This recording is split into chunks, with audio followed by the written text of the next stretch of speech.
ladies and gentlemen. It is Tuesday, and our super wild week of weather has officially begun with super duper nasty fires in the Palisades in Southern California. They're so nasty, you can see them on this big radar here, right there. And the worst of the Santa Ana winds won't even hit until later this evening. And so the wind can blow an ember for miles and miles and miles to kickstart a whole nother fire. And this is a big problem. You can see the fire from the sky, or the smoke at least, and it is causing major situations with evacuations. People are abandoning their cars, I think even on like Sunset Boulevard, causing a major traffic jam to where people can't even get out. It's a really bad scene, man, and it has potential to get worse. So do what you can if you're in those areas to stay safe and stay out of fire problems. All right? Fire definitely ain't nothing to mess with. And so the year started out with the terrorist attack in New Orleans and then the Cybertruck bomb at Trump Hotel in Vegas.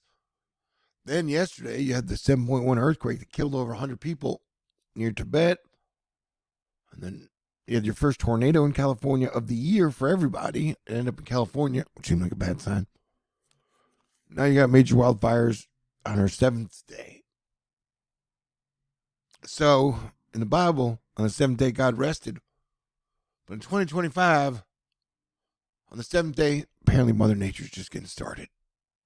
And then, Wednesday night through Friday afternoon for Texas and probably Oklahoma, we will be tracking this system, which will bring rain, which will bring mixed precipitation, ice, sleet, ice, baby, too cold, and some heavy snow and some just snow for some people. This will track all the way east. So like Atlanta, Charlotte, you guys could get snow ice as well. This graphic was made by WeatherTrack US, as James Pettus says. Hey, nice graphic. I agree. Thank you. All right, now let's check it out on the mixed precipitation map projection over the next 48 hours. And though the GFS is kind of backed off a foot of snow in DFW, there's definitely still potential for enough snow and or ice over parts of Texas to cause major problems. And so we will be tracking it like a hawk.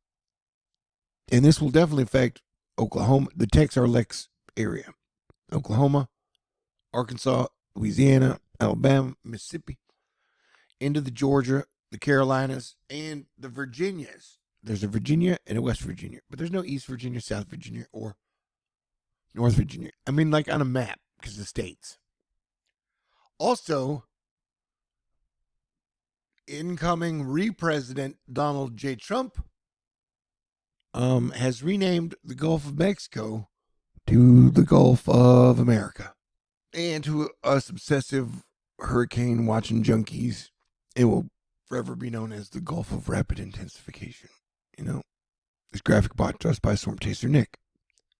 Anywho, also, they seem to want Greenland, when I say they, I mean Trump and Elon, and Canada and possibly Mexico to join the United States. No matter what, the next 4 years are going to be super fascinating. All right, this is the 18Z GFS. It has been underselling both the Texas Arcalex snowstorm and the nor'easter, having it miss kind of out to sea, although New York and surrounding areas would still get snow. So there's a chance the snowstorm in Texas could bust, although I definitely think, like I said, I'm almost positive it'll get enough snow and ice to cause problems for people in Texas. But yeah, the nor'easter could bust. But event 1 of 3, which would be the Santa Ana winds, is no bust at all, so I'd definitely play defense. 2025 is a great year to play defense, in my opinion, to stay cool, to be aware of your surroundings, use your intuition, and to pray to God when you can. You know? Let's do this one more time. Yeah, definitely. Here we go. So starting late Wednesday night, Thursday, Friday, that would not be a ton of snow and or ice, but it's only one model run. Ooh, sorry. It's only one model run. Here we're looking at forecast accumulated ice. That's definitely enough to cause problems in Texas, Arkansas, Louisiana, and these states. You know what I'm saying? And like I said, back to the Palisades. The Palisades are here, and you can see all of this is shut down, and all of this is shut down road-wise. So the fire's up in here, and, you know, it doesn't take much for fires to jump highways and mountains, and so you got major fire warnings up. You got the dreaded pink, which is always super danger when relating to weather, from, you know, all around Santa Clara, just above Los Angeles, in the hills. And then the red goes all the way down to Chula Vista, north of San Diego. So yeah, I would be on your toes, you know. All right, stay cool. God bless everyone. I'll talk to y'all soon, because the next 72 hours are going to be fascinating. But then that's life, ain't it?